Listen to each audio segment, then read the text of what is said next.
a crowded gate at Chicago O'Hare, a stressed-out agent, and a pilot who holds all the power. When Captain Caden Cruz sees Rowena Bishop at the front of the line, he doesn't see a passenger. He sees a problem. He uses his authority to deny her boarding, publicly humiliating her in front of hundreds. He calls her unstable. He calls her a security risk. He has her removed by security. What he doesn't know is that the woman he just barred from the flight isn't just another passenger. She's the brand new CEO of the entire airline, and the karma that's coming for him is cleared for takeoff. The hum of Chicago's O'Hare International Airport was a familiar kind of chaos. Gate K-12 was a microcosm of that chaos, a churning sea of anxious passengers waiting to board Meridian Airways flight MA212 to London Heathrow. The flight was already delayed by 45 minutes due to a late inbound aircraft, and the tension in the air was as stale as the recycled air in the terminal. Rowena Bishop stood patiently in the Group 1 priority line. She was dressed in dark, tailored slacks, a simple silk shell, and a sharp, charcoal grey blazer. Her hair was pulled back into a professional low bun. She carried a single, well-worn leather briefcase. She was, by any definition, the picture of a seasoned business traveller. She was also, as of 3 days ago, the new Chief Executive Officer of Meridian Airways. This flight wasn't a holiday. It was her first unannounced field inspection. She had intentionally booked a standard business class ticket under her own name, a name still unfamiliar to the rank and file, to see the airline's operations from the customer's perspective. She wanted to see the warts, the flaws, the things that didn't make it into the glossy reports from the outgoing COO, Martin Cole. She was about to get exactly what she wanted. At the podium, the gate agent, a woman in her late 50s with a name tag that read Brenda Jensen, was fielding a barrage of questions from frustrated passengers. Her voice was strained, her smile painted on. "Yes, sir.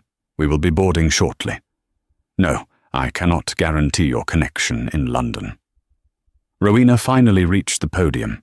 She smiled warmly at Brenda. "Good afternoon. Just checking in." Brenda took her passport and boarding pass, her fingers flying across the keyboard. "Miss Bishop, okay," she mumbled, then scanned the pass. Beep, boop, beep. Error. The screen flashed red. Brenda's plastic smile faltered. Ma'am, your ticket isn't scanning. It says, check-in required at desk." Rowena kept her tone even. "That's odd. I checked in online this morning. The app shows me as confirmed." She held up her phone, displaying the green check mark. "The app says one thing, my system says another," Brenda snapped, her frustration with the delay bubbling over onto Rowena. "I'm going to have to ask you to step aside, Ma'am. I have a full flight to board." "I understand you're busy," Rowena said calmly. "But I am in my assigned group, and my app says I'm checked in. Could you please just try manually entering the locator number? It's, Ma'am, you are holding up the entire line." It was at that precise moment that the jet bridge door swung open, and Captain Caden Cruz emerged. Captain Cruz was tall, silver-haired, and wore his uniform like a suit of armor. He had a reputation in the Chicago hub as a pilot's pilot, which, in breakroom translation, meant he was an arrogant tyrant who bristled at any challenge to his authority. He moved with an air of absolute command, and his eyes immediately landed on the source of the bottleneck, Rowena. He didn't speak to Brenda. He spoke directly, and loudly, to Rowena. "Is there a problem here?" His voice was a baritone boom that cut through the terminal noise. Passengers in the back of the line craned their necks. Brenda flinched. "Captain, this passenger's ticket won't scan. I've asked her to step aside." Cruz looked Rowena up and down. It wasn't a glance. It was an assessment, a dismissal. He saw a black woman in a priority line, arguing with his gate agent. His mind, steeped in years of unexamined prejudice, filled in the blanks. "Ma'am, if the agent asked you to step aside, you need to step aside," Cruz commanded. "We are already late. You are interfering with the duties of the ground crew and delaying this aircraft." Rowena met his gaze. Her calmness seemed to infuriate him. "Captain, I am not interfering. I am a ticketed passenger in Group 1. There is a simple computer glitch. I have asked the agent to manually enter my locator number." "I don't care what you asked," Cruz said, stepping directly in front of her, physically blocking her path to the scanner. "I am the captain of this aircraft. My word is final. You are agitated and you are causing a scene.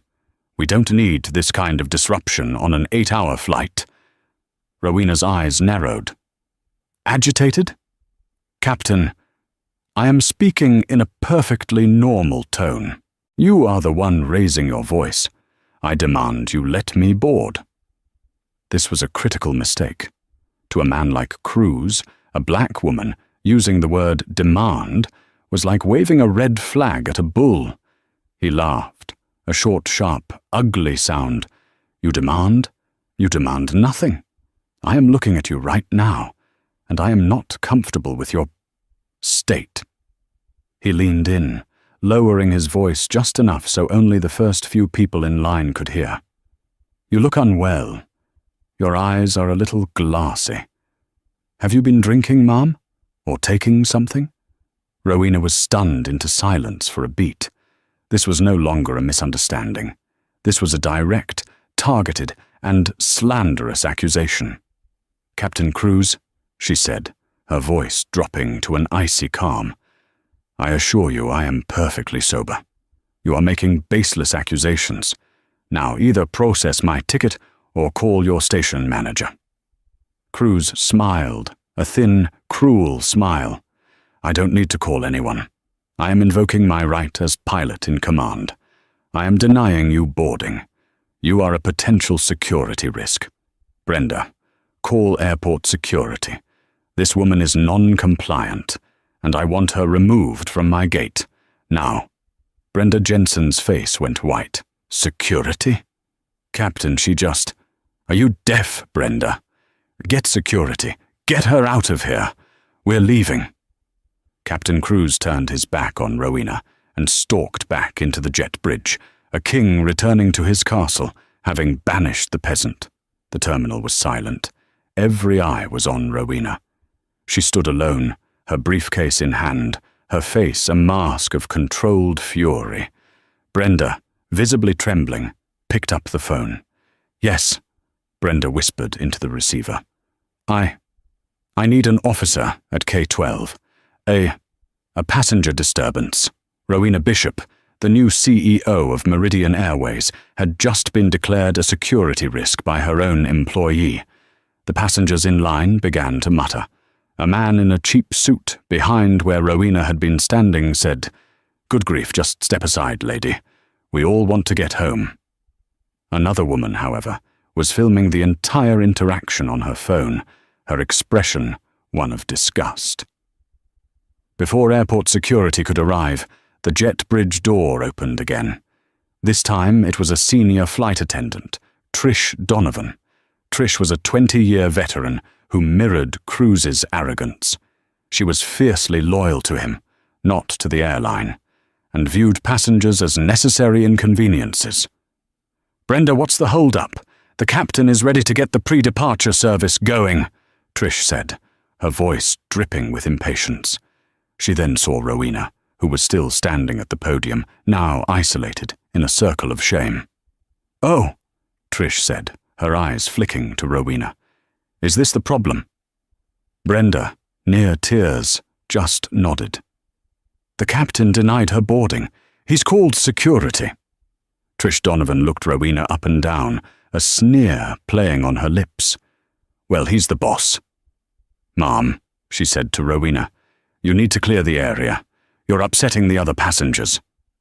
"I am a passenger," Rowena stated, her voice dangerously quiet.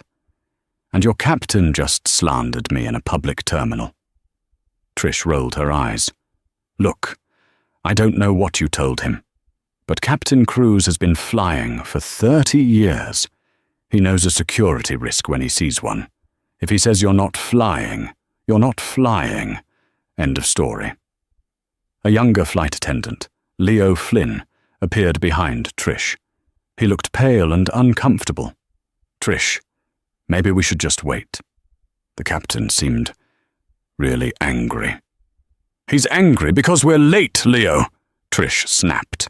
And this person isn't helping. Go back inside and start on the amenity kits. Leo looked at Rowena, his expression a mixture of pity and fear. He knew what he had just seen was wrong. He had heard Cruz's rant over the open cockpit door, and it was filled with coded, ugly language. But Trish was the lead, and Cruz was the captain. He was trapped. He gave Rowena a helpless look and retreated into the jet bridge. 2 airport security officers finally arrived. They were not police. They were airport operations staff, tasked with terminal security. The older of the 2, Officer Ramirez, approached. Ma'am, we've had a report of a disturbance. Is there a problem? Before Rowena could speak, Brenda Jensen, now fully on team captain to save her own skin, interjected.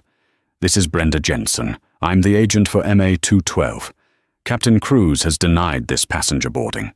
She's non-compliant and refusing to leave the gate area. Non-compliant?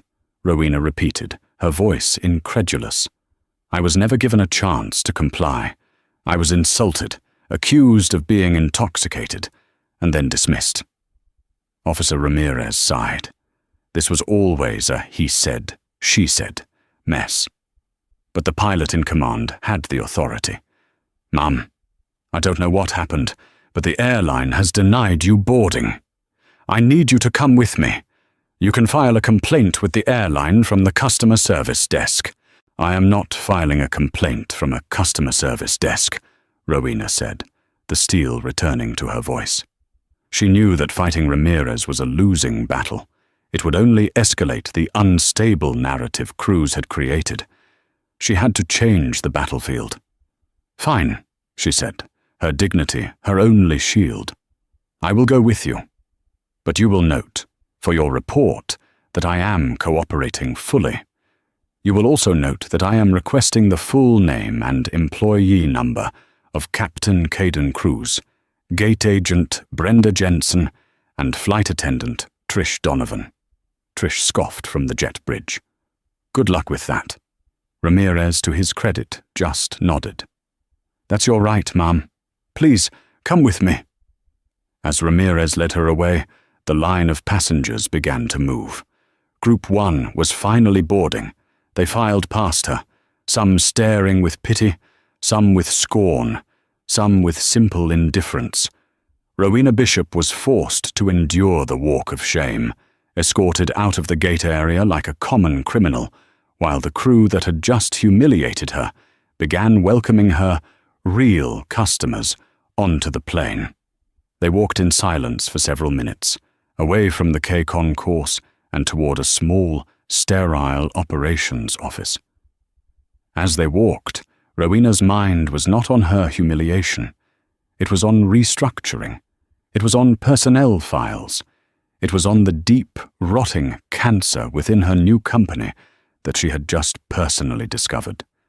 Captain Cruz thought he had put out a small fire. He had no idea he had just lit a fuse. Inside the small office, Officer Ramirez gestured to a plastic chair. Look, Mum, I'm sorry this happened. But with the captain, it's his plane, his rules. Once he makes that call... I understand your position, officer, Rowena said, sitting down but not relaxing. She placed her briefcase on her lap. Now, I need to use my phone. I need to make one call. It pertains directly to the operational integrity and security of Meridian Airways. Ramirez was skeptical. Ma'am, this isn't a police station. You're not under arrest. You can make any calls you want. But if you want to get rebooked... I am not interested in rebooking, Rowena said, pulling out her phone. She didn't have to look up the number. She had memorized it yesterday. She dialed the direct line for Martin Cole, the Chief Operating Officer of Meridian Airways, and, as of 3 days ago, her second-in-command. "Martin," she said, her voice pure ice. "It's Rowena. I'm at O'Hare, in the Terminal 5 Ops office by K-12. Martin's voice was jovial, unaware. "Rowena, how's the first inspection going? Did you... Wait, why are you at an OPS office? Did you miss the flight?" "No, Martin," Rowena said, her eyes fixed on Officer Ramirez, who was suddenly paying very close attention. "I did not miss the flight. I was denied boarding. Captain Caden Cruz of MA-212 refused to let me on the plane, citing that I was a security risk and unstable. He had me escorted from the gate by security." There was a profound, deafening silence on the other end of the line. Officer Ramirez's posture went from relaxed to ramrod straight. "Rowena." "Say that again," Martin finally managed, his voice a strangled whisper. "You heard me. Now this is what you're going to do. You're going to call Dennis Peterson, the Chicago Hub Operations Director, and you're going to tell him to meet me at this office in 2 minutes. Then you are going to ground Flight MA-212. I want that plane's door opened, I want the jet bridge reattached, and I want Captain Cruz to remain in that cockpit until I get there. Am I clear? Ground. Ground the flight. It's already boarded." "Martin," Rowena said, "if you do not ground that flight right now, you can join Captain Cruz on the unemployment line. Do it." She hung up. She looked at Officer Ramirez, whose face had lost all its color. "Officer," Rowena said calmly, "I believe your supervisor and Mr. Peterson from Meridian will be here shortly. You might want to get your report ready." On board Flight MA-212, Captain Caden Cruz was settling into his left-hand seat. He let out a long, satisfied sigh. His first officer, F.O. Kent, a younger man in his late 30s, was finalizing the pre-flight checks. Kent had been quiet ever since the incident at the gate. "God, the passengers they let fly these days," Cruz muttered, adjusting his headset. "Can you believe the nerve? I demand. Thinks she can just demand her way onto a plane." F.O. Kent tapped a command into the flight management computer. "I don't know, Kai. She seemed pretty composed to me. That unstable call seemed a bit much." "You have to trust your gut, Kent," Cruz said condescendingly. "That's what separates the captains from the co-pilots. You see agitation, you see dilated pupils, you see aggression. You don't take the risk. Not on my aircraft. You let one like that on, and 8 hours over the Atlantic, she's trying to open an exit door. I did everyone on this plane a favor." Trish Donovan poked her head into the cockpit. "Cabin is secure, Captain. All passengers seated. We're just waiting on the final paperwork from Brenda." "Good, good," Cruz said, smiling up at her. "Thanks for handling that, Trish. Nice to have a crew that knows how to deal with problems." "Anytime, Captain," Trish beamed. "Leo's a little green, but he'll learn. See you in London." She closed the cockpit door. Cruz turned to Kent. "See? Professional. Now, let's call for pushback." Just as Cruz reached for the radio, the jet bridge PA system, still connected to the plane's internal comms, squawked to life. It wasn't Brenda's voice. It was a man, and he sounded panicked. "MA-212, this is operations. Captain Cruz, do not, I repeat, do not call for pushback. Maintain your position at the gate. Open the cockpit door and await instructions." Cruz and Kent exchanged a confused look. This was a massive breach of protocol. Cruz grabbed his comm. "Operations, this is Captain Cruz. We are buttoned up and ready to go. What is the nature of this delay? We are already an hour behind schedule." The voice that came back was strained, formal, and terrified. "Captain, this is Dennis Peterson, ORD Hub Director. I am on the jet bridge. A situation has developed. You are to remain in your cockpit. The COO is on the line from corporate, and they are holding the flight." Cruz's arrogance evaporated, replaced by cold dread. "The COO, Martin Cole! Over what? That passenger? You've got to be kidding me." "Captain," Peterson's voice was a low hiss, "the passenger you denied boarding, the woman you had removed by security, was Ms. Rowena Bishop." Cruz stared blankly at his instrument panel. The name meant nothing to him. "Who the hell is Rowena Bishop?" There was a heavy sigh on the other end. "Kai, Rowena Bishop is the new CEO of Meridian Airways. She took over from corporate on Monday. You just kicked your new boss off the plane." The color drained from Kaiden Cruz's face. The cockpit, once a high-tech fortress of his authority, suddenly felt like a tiny, airless coffin. He looked at F.O. Kent, who was staring at him, his mouth open in pure horror. "Get on the PA," Cruz whispered to Kent, his voice suddenly hoarse. Tell them there's an unexpected systems check." "Kai," Kent said, "what did you do?" "Shut up! Just shut up!" Cruz frantically unbuckled his harness. He had to get to the jet bridge. He had to apologize. He could fix this. It was a misunderstanding. A simple, hilarious misunderstanding. He scrambled out of his seat and yanked open the cockpit door. He was met not by Dennis Peterson, but by the cold, furious gaze of Rowena Bishop. She was standing in the galley, flanked by a pale Dennis Peterson and a stone-faced Officer Ramirez. The passengers in the first few rows of business class were staring, confused. Rowena took 2 steps into the galley, her blazer still immaculate. She looked past Cruz, into the cockpit at F.O. Kent. Then her eyes settled back on the captain. "Captain Kaiden Cruz," she said. Her voice was not loud, but it cut through the cabin's hum like a diamond. "You called me unstable. You called me a security risk. You accused me of being intoxicated, and you had me removed from my aircraft." Cruz's hands were visibly shaking.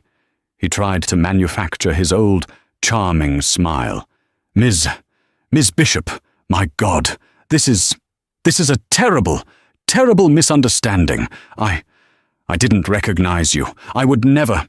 "You didn't recognize me," Rowena repeated, stepping closer. "So this is how you treat passengers you don't recognize. You invent reasons to deny them boarding. You abuse your authority based on what? My appearance? My race? No, never," Cruz protested, his voice rising in panic. I was concerned for safety. Your ticket didn't scan." "My ticket didn't scan," Rowena said. "So you decided I was a drunkard. Is that the protocol, Captain? Or is that just the protocol for me?" Trish Donovan, hearing the commotion, rushed up from the economy cabin. "Miss Bishop, I don't know who you are, but you can't be in the galley screaming at the captain. It's a federal." Rowena didn't even turn her head. She held up one hand. "Miss Donovan, your name has been noted. Go to the back of the plane and wait." Trish froze, her mouth open. The absolute, bottomless authority in Rowena's voice terrified her more than Cruz's anger ever had. She scurried back down the aisle. Rowena returned her full attention to Cruz. He was sweating now, his crisp white shirt wilting. "I came here," Rowena said, "to see this airline through a customer's eyes. And in 10 minutes at your gate, you showed me everything that is wrong with the culture of this company. You showed me arrogance, you showed me prejudice, and you showed me a shocking abuse of power." "Ma'am, Ms. Bishop, please," Cruz begged. He was no longer a captain. He was just a terrified man. "It was a mistake, a horrible mistake. I'll apologize to the passengers. We can get going." Let me fly you to London. Please. Rowena stared at him for a long, cold beat. You are not flying me anywhere, Captain, she said. You are not flying anyone. Gather your personal belongings from the cockpit. You are relieved of duty, effective immediately. The silence in the forward galley was absolute, broken only by the faint, panicked breathing of Captain Crews. Relieved of duty, he stammered. You can't. The flight, the passengers, the union. You can't just fire a captain on the spot.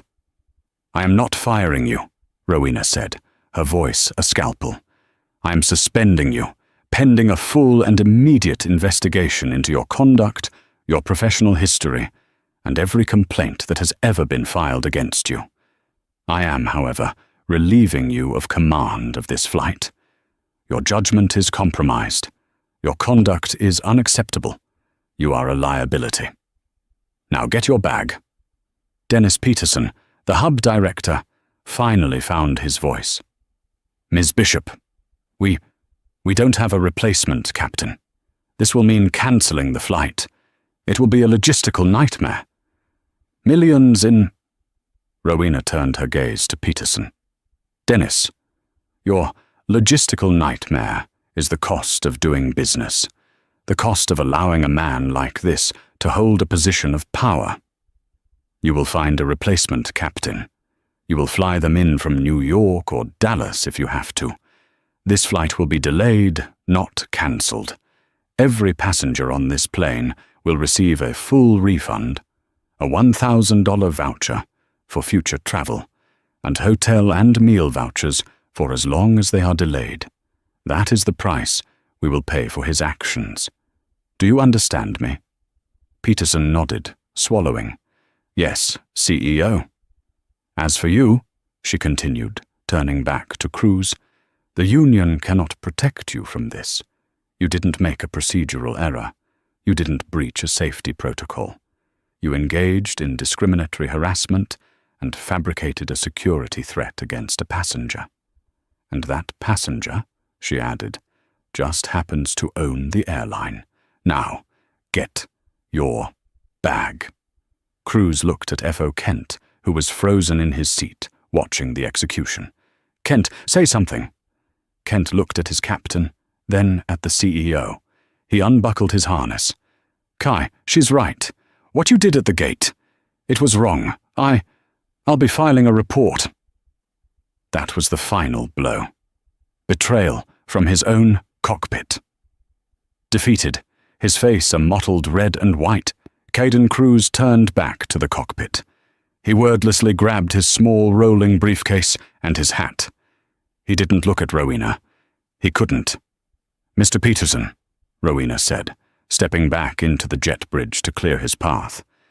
Please have Officer Ramirez escort Mr. Crews from the premises. He is not to access any Meridian property, terminals, or crew lounges. His credentials are to be suspended, effective now. Yes, ma'am. Crews emerged from the cockpit. He had to walk past Rowena. She didn't move. She just watched him. Then began the longest walk of Caden Crews's life.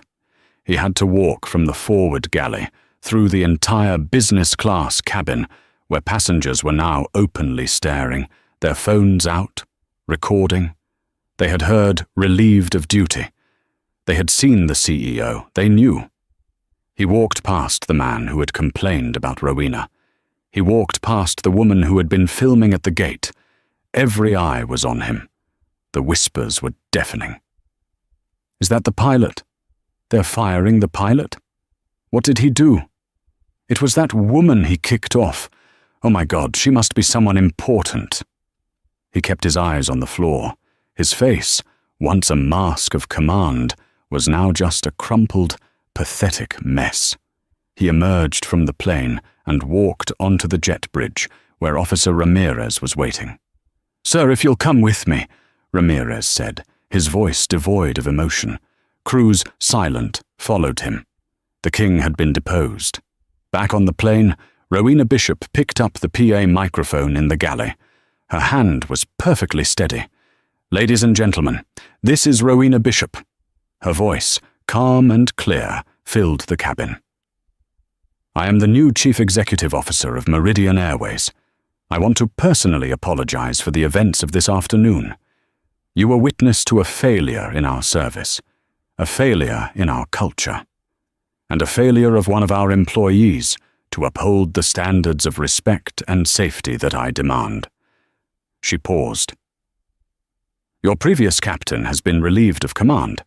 His conduct did not meet the standards of this airline, and he will not be flying for Meridian Airways again. As a result, this flight will be significantly delayed while we secure a new flight crew. I know this is a massive inconvenience. As of this moment, every passenger on this flight has been issued a full refund. You will also receive a $1,000 travel voucher. When you deplane, our ground staff will provide you with meal and hotel accommodations.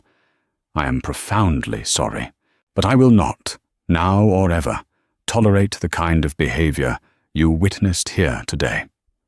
We will do better. My personal guarantee. She hung up the microphone. There was a moment of stunned silence. Then, from the middle of the business class cabin, one passenger started to clap, then another. Within seconds, the entire cabin had erupted in spontaneous, roaring applause. Rowena simply nodded, a tight, grim acknowledgement. The applause wasn't a victory. It was a sign of how much work she had to do. She wasn't finished. She looked down the aisle and saw Trish Donovan huddled with Leo Flynn by the galley. "Miss Donovan," Rowena called. Trish flinched. She walked slowly up the aisle, her face pale. "Yes, Ma'am." "Miss Bishop?" "You stood at that gate and you mocked me," Rowena said, her voice low. "You were complicit in Captain Cruz's harassment. You sneered at a passenger in distress. You told me he knows a security risk when he sees one. You endorsed his bigotry." I was just backing up my captain," Trish pleaded. We're trained to. Crew resource management. You are trained to exercise judgment. You are trained to de-escalate. You did neither. You chose to be a bully. You are a poor reflection of this company, and you are a liability to your fellow crew members. You are also suspended. Get your bag. Get off my plane." Trish Donovan burst into tears. "No, please. I have 20 years. "You have 20 years of experience," Rowena corrected, "and you used none of it. You are done. Go." Trish Donovan, sobbing, turned and fled to the crew locker to get her things, her own walk of shame. Rowena finally looked at the last crew member standing, Leo Flynn. He looked like he was about to be sick. "Mr. Flynn," she said. He stepped forward, his hands clasped. "Yes, Miss Bishop. You were there. You saw it all. You said nothing." Leo flinched, but he met her gaze. "I know, Ma'am. I was scared. Trish is the lead, the captain. I'm new. I knew it was wrong. I froze, and I am so sorry. That's not an excuse. I should have said something. I should have." Rowena studied him. She saw no malice in his eyes, just fear and genuine regret. "You are right, Mr. Flynn," she said. "You should have said something. But you were intimidated. You were in a toxic work environment where a man like Cruz and a woman like Donovan felt empowered to act that way. That is a failure of leadership.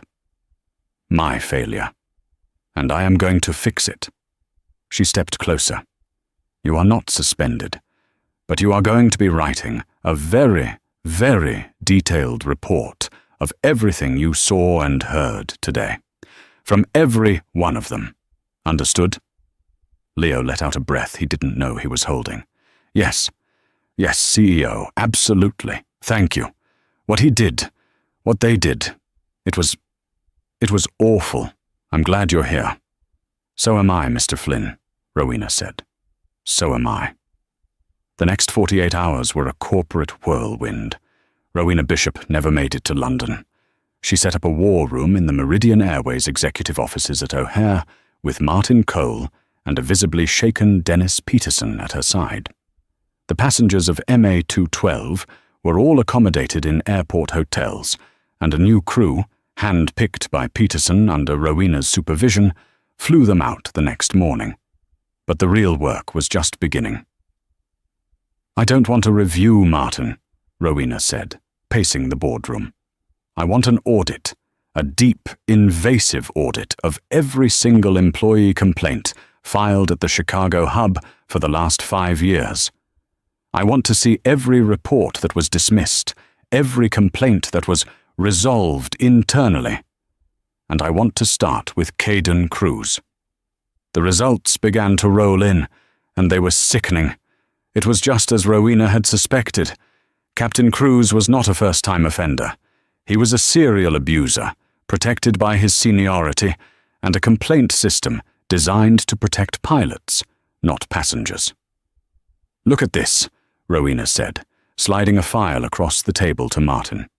"March 2024. A female passenger of Middle Eastern descent filed a complaint that Cruz aggressively questioned her at the gate about her carry-on and asked her, 'What's really in that bag?' The complaint was dismissed as captain exercising security protocols." She slid another.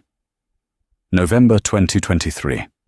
A junior flight attendant, a young woman of color, filed an HR report stating Captain Cruz repeatedly called her sweetheart and darling and told her she looked better when she smiled. The complaint was resolved when the flight attendant was transferred to the short-haul domestic fleet. Cruz received no reprimand. File after file told the same story. Complaints against him for arrogance, for misogyny, for racial bias. They were all buried by the same person, a senior HR manager named Paul Wentz, who was a known golf buddy of Cruz's. "And here," Rowena said, her voice grim, "is the file on Trish Donovan. 5 separate passenger complaints about her rude and dismissive attitude. 2 reports from junior crew about her bullying and creation of a hostile work environment. All of them unsubstantiated." "My God, Rowena," Martin said, his face pale. This is systemic." "This is not a bug, Martin. This is a feature," Rowena said. "It's a culture of impunity. Cruz felt comfortable doing what he did to me because he has been doing it his entire career and getting away with it. He knew Paul Wentz would cover for him. He knew Brenda Jensen would be too scared to defy him. He knew Trish Donovan would back him up. He just picked the wrong passenger." Her phone buzzed. It was the head of legal. "Yes?" "Ms. Bishop, the ALPA representative is here.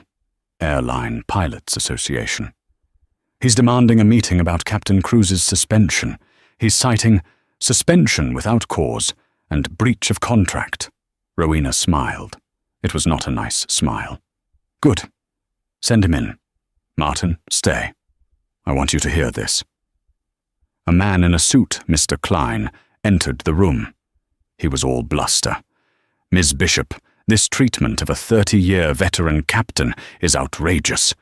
You summarily suspended him on a passenger's complaint. You have no—" "I was the passenger, Mr. Klein," Rowena interrupted, her voice quiet. Klein stopped, confused. "I am Rowena Bishop.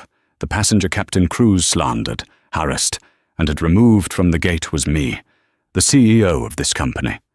Klein's bravado vanished. "Oh, I was not aware." "And I did not suspend him for a complaint," Rowena continued, standing up. "I suspended him for his actions, which I witnessed. Actions which, as it turns out, form a very clear, very disturbing pattern." She gestured to the pile of files on the table. "This is his record. Not the sanitized one HR gives you. This is the real one. The women he's harassed, the passengers he's intimidated, the crew he's bullied. You are here to defend a man who, by all accounts, is a liability to this airline and a disgrace to his uniform. Is this really the pilot your union wants to represent? Klein looked at the files, then back at Rowena's granite expression. He was a lawyer, not a fool. He knew a losing case when he saw one. This new evidence, he stammered, would, of course, need to be reviewed. The union does not condone. That is, we will be reviewing our position. You do that, Rowena said. You can show yourself out. Klein practically ran from the room. Rowena turned to Martin. Now for the clean-up. I want Paul Wentz fired. Not suspended, fired. For cause. For gross negligence in managing employee relations and actively covering up harassment. I want Dennis Peterson, our Chicago hub director, demoted. He's not fired. He was at least competent in his operational duties. But he let this culture fester under his nose. He's being transferred to Des Moines. He can manage a regional hub until he proves he understands what leadership means. And Brenda Jensen? Martin asked. Brenda is a different case, Rowena said. She was intimidated. She failed a test of character, yes, but she was put in an impossible position by her superiors. She is to be put on mandatory, paid leave, and sent to a comprehensive de-escalation and intervention training program. When she comes back, she is on probation. She gets one more chance to do the right thing when it's hard. If she fails, she's out. And Leo Flynn. Mr. Flynn, Rowena said, a slight smile touching her lips, is getting a promotion. I read his report. It was meticulous, honest, and brutal. He didn't spare himself either. He admitted his own fear and failure to act. That is the kind of honesty I want. He's being promoted to an in-flight training supervisor. He's going to help me build the new training program from the ground up, one based on see something, say something, even if it's your captain. This was no longer an investigation. It was a corporate restructuring, and the rot was being carved out, piece by painful piece. The fallout was swift and brutal. The hard karma that Rowena had set in motion was not just about revenge, it was about consequences. For Captain Caden Cruz, the fall was the hardest. The Union, after reviewing its position and seeing the mountain of evidence and the viral passenger videos that had begun to surface, quietly dropped its grievance. Cruz was brought before a formal disciplinary board, headed by Rowena herself. He came in a cheap suit, his arrogance long gone, replaced by a desperate, pleading demeanor. He apologized, he begged, he blamed stress, he blamed the delay, he blamed everything but himself. Rowena let him finish. Mr. Cruz, she said, your apologies are empty. They are the apologies of a man who is sorry he got caught, not sorry for what he did. You have been a cancer in this company for years, protected by a system that valued seniority over decency. That system is over. Caden Cruz was terminated for cause. But the karma didn't stop there. Rowena's legal team forwarded their findings, including the passenger videos and Cruz's history, to the Federal Aviation Administration, FAA. They filed a formal report stating that Captain Cruz had knowingly fabricated a security threat, his unstable and intoxicated claims to remove a passenger, a gross violation of the sterile cockpit and pilot-in-command responsibilities. The FAA launched its own investigation. Faced with overwhelming evidence, they revoked Caden Cruz's airline transport pilot license. It was a career death sentence. At 58, he was too old to start over, and now too toxic to be hired by any other major carrier. His life, built on a throne of perceived superiority, was over. He had lost his job, his prestige, his pension, and the very identity he had wrapped himself in. For Trish Donovan, the landing was just as hard. Her flight attendants' union fought, but the video evidence of her sneering at Rowena combined with the new reports from Leo and other junior crew, was damning. She, too, was terminated for cause, losing her 20-year seniority and travel benefits. She was blacklisted, a known harasser in an industry that was suddenly, and very publicly, cleaning house. For Paul Wentz, the HR manager, the consequences were financial. He was fired for gross negligence. Meridian Airways' legal team made it clear that if he fought it, they would countersue him personally for the damages his negligence had cost the company, the refunds, the vouchers, the stock dip. He quietly disappeared, his career in human resources finished. The karma, however, wasn't just negative. It was also positive. Leo Flynn, thrust into his new role, thrived. He helped Rowena design and implement a new, mandatory, company-wide training program called the K-12 Initiative. It was a multi-day course focused on implicit bias, intervention strategies for junior crew, and passenger-centric de-escalation. Leo used the video of the incident and his own frozen inaction as the prime teaching tool. He was honest about his own failure, and in doing so, he empowered hundreds of other crew members to find their own voices. Brenda Jensen completed her training. She returned to the gate a different woman. She was more confident, more empathetic, and the first time she saw a senior pilot berating a gate agent, she stepped in calmly and de-escalated the situation, citing the new corporate policy. She had learned her lesson, and for Rowena Bishop, the incident, while traumatic, became the defining moment of her leadership. The story was leaked, as she knew it would be, and went global. The Avion Post and other major aviation blogs ran the headline, "New Meridian CEO denied boarding by own pilot." But where the press expected a scandal, they found a revolution. Passengers, employees, and the media were stunned by her decisive action. The story of the refunds, the vouchers, and the immediate firings became a legend. The stock, after a 24-hour dip, rebounded with a vengeance. Wall Street, it turned out, loved a CEO who could identify a rot and cut it out in one day. Rowena became the face of a new kind of leadership, one that was on the ground, in the trenches, and had zero tolerance for the old-world prejudices that had plagued the industry for decades. 1 year later, Meridian Airways was unrecognizable. The transformation was more than just a new coat of paint on the fleet or a redesigned logo, though those had happened too. The very air in the O'Hare terminal felt different. Rowena Bishop walked through the K-concourse, her simple briefcase in hand. The chaotic, strained hum of the past had been replaced by a calmer, more efficient buzz. The lighting was brighter, the signage was clearer, and the redesigned open-plan gate areas reduced the chaotic crowding that had once defined the terminal.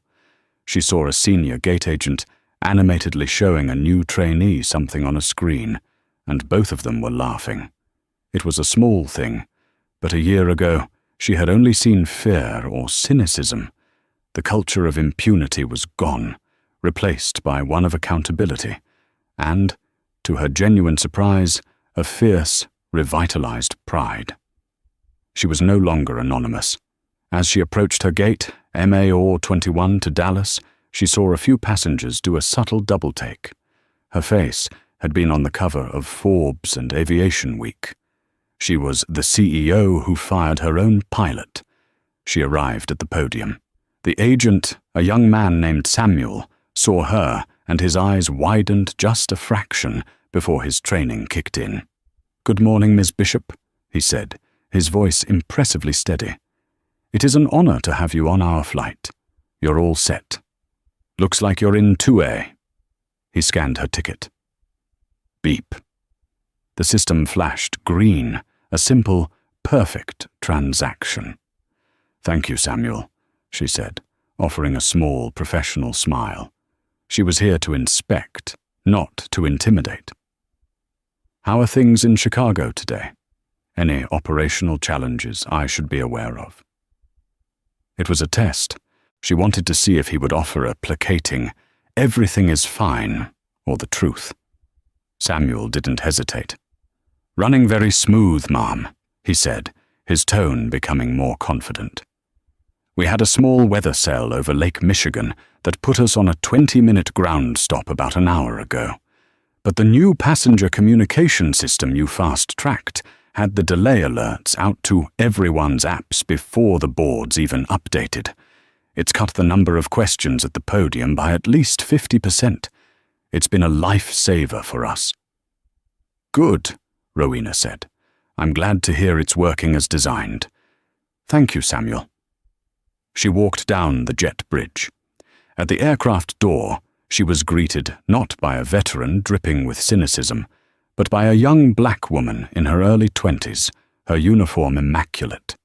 Her name tag read Kayla. "Welcome aboard, Ms. Bishop," Kayla said, her smile genuine and bright. "It's a pleasure to have you with us. Can I take your blazer for you?" Rowena paused, handing it to her.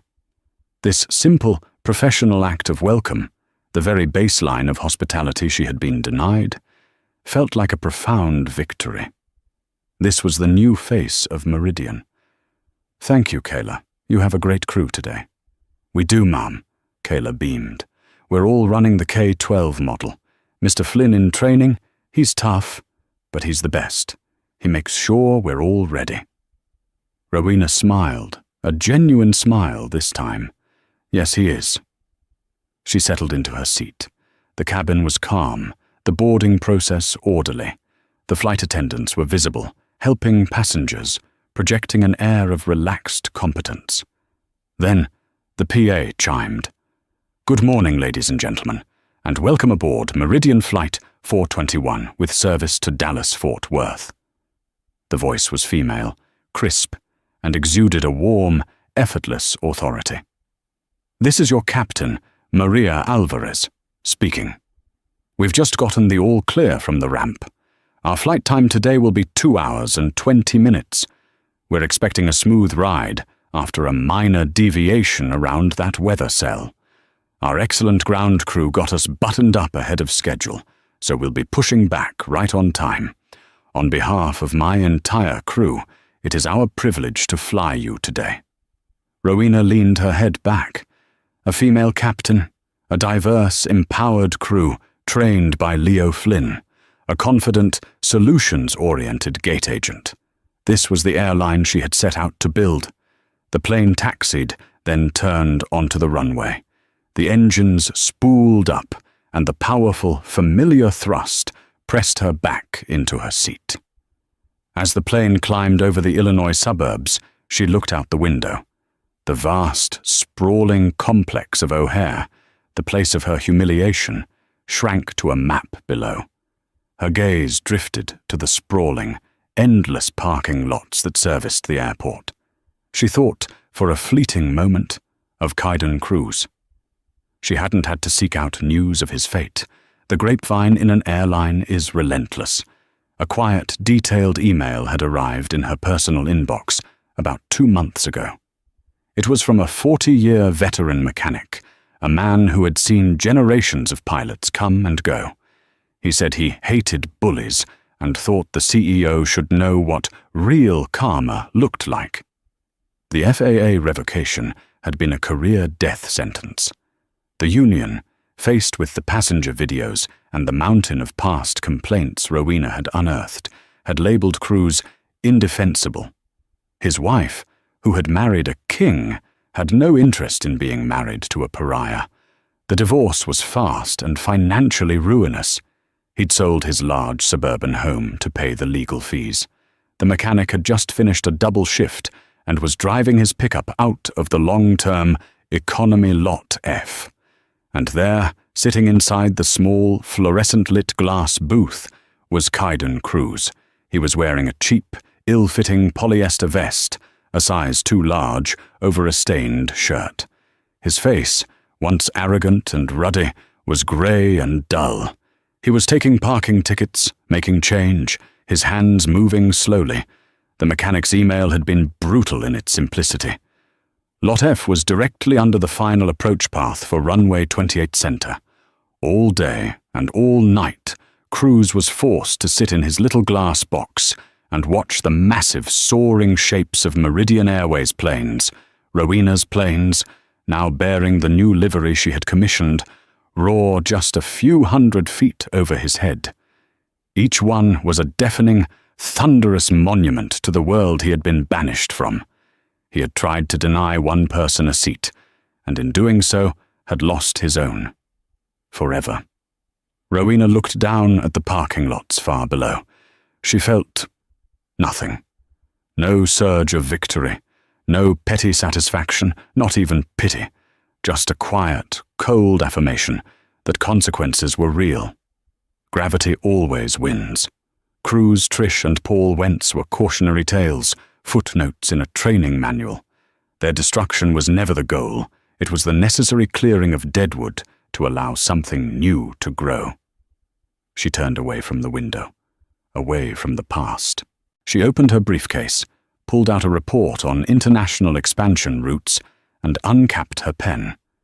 She had an airline to run, and so Captain Cruz's career, built on arrogance and prejudice, ended not with a bang, but with the quiet closing of a parking booth door.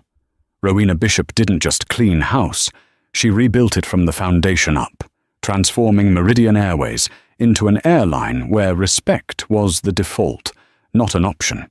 The Gate K-12 incident became a case study in corporate accountability, proving that no one, no matter their rank or seniority, is above the values they represent. Cruz, Trish, and the managers who enabled them became footnotes, cautionary tales of what happens when power is abused. Rowena, on the other hand, just got started. She proved that one person can change a toxic culture, even one as entrenched as an international airline. The hard karma didn't just hit back, it reset the entire system. What did you think of Captain Cruz's downfall? Was it justified? Let us know your thoughts in the comments below. If you enjoyed this story of justice, please hit that like button, share this video with your friends, and be sure to subscribe to our channel for more real-life karmic stories. Thank you for watching.